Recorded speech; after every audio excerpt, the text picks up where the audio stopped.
Yeah. Selamat pagi adik-adik. Pagi kak. Kayaknya kurang semangat ya, padahal masih pagi hari nih. Kakak sambut sekali lagi. Selamat pagi adik-adik. Pagi kak. Oke, sebelum memulai sosialisasi kakak kali ini, kita akan memulaikan dulu membara jiwa-jiwa adik ini. Karena generasi harus semangat dulu dong. Nah, sebelum memulai sosialisasi, kakak undang dong semua adik-adik untuk bangkit berdiri. Ikuti instruksi kakak ya. Jadi kalau kakak bilang semangat pagi, semua jawabnya pagi-pagi luar biasa, tetap semangat. Paham? Paham. Oke, kita mulai ya. Semangat pagi. Pagi-pagi luar biasa, tetap semangat. Tepuk tangan dulu untuk kita semua. Oke, sudah semangat semuanya. Silakan kembali duduk. Adik-adik, kedatangan kakak sini akan mensosialisasikan program studi yang menjamin masa depan adik-adik.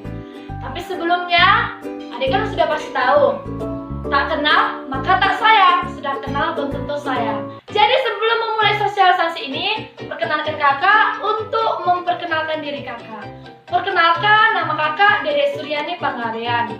Kakak lahir pada tanggal 20 Januari tahun 2000. Alamat kakak berasal dari Rantau Prapat.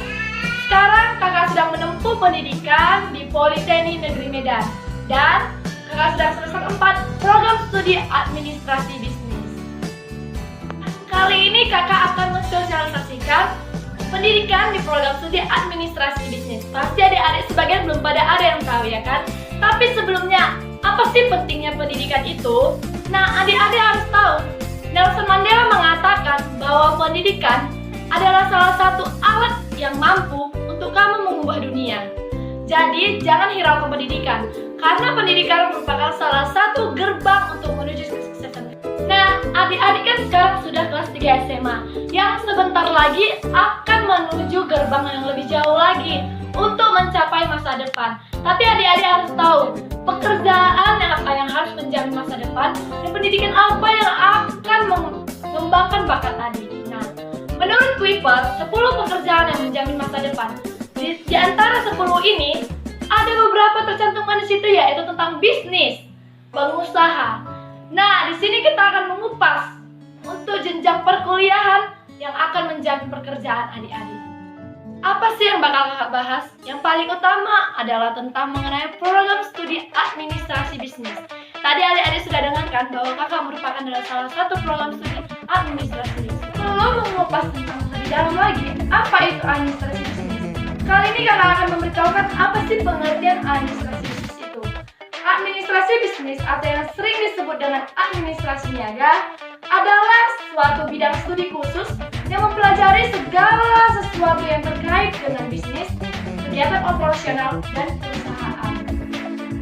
Terus adik-adik pasti nanya dong, terus kak kalau kami memilih administrasi bisnis, apa yang kami dapatkan? Jangan salah deh, pengetahuan dan keahlian yang akan adik dapatkan ketika adik berada dalam dunia administrasi bisnis. Yang pertama kali, kemampuan manajerial. Yang kedua, kemampuan menganalisis. Yang ketiga, kemampuan berpikir strategis. Yang keempat, kemampuan komunikasi.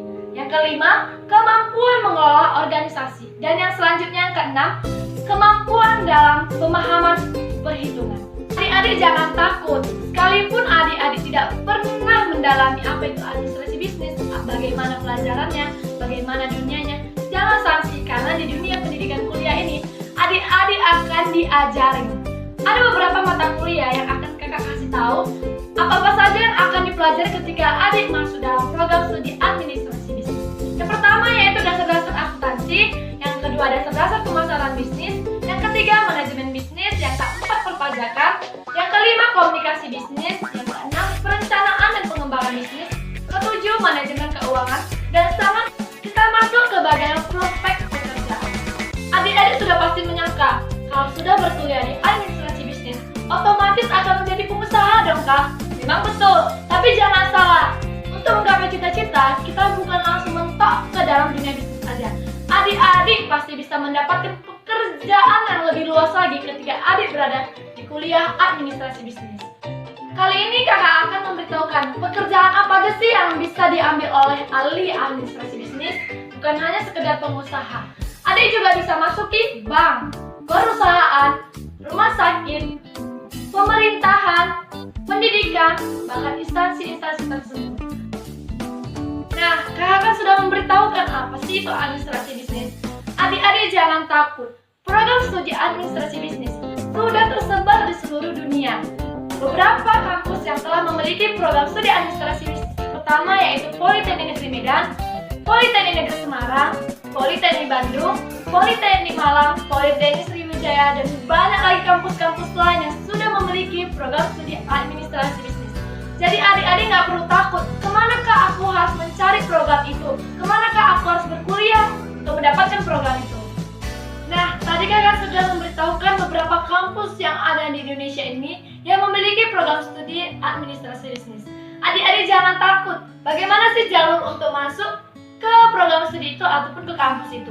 Adik-adik harus tahu bahwa banyak cara untuk memasuki ke kampus itu. Yang pertama kali itu yaitu jalur undangan atau jalur prestasi yang akan diberikan kuota oleh sekolah masing-masingnya. Yang kedua yaitu jalur tulis yang mana mengandalkan hasil akademi adik-adik ujian langsung. Jadi jangan hilangkan kesempatan ini. Adik harus masuk ke program studi administrasi bisnis menggunakan jalur-jalur tersebut.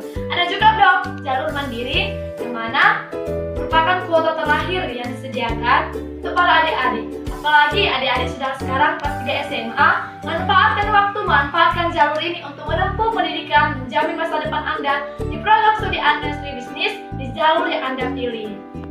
Baiklah, demikianlah presentasi kakak kali ini mengenai tentang pendidikan di dunia administrasi bisnis. Semoga bermanfaat bagi adik-adik sekalian. Dan sebelum mengakhiri perjumpaan kita kali ini, ada pantun yang akan kakak sampaikan. Kalau ada sumur di ladang, boleh kita menumpang mandi. Kalau ada umurnya panjang, boleh kita berjumpa lagi.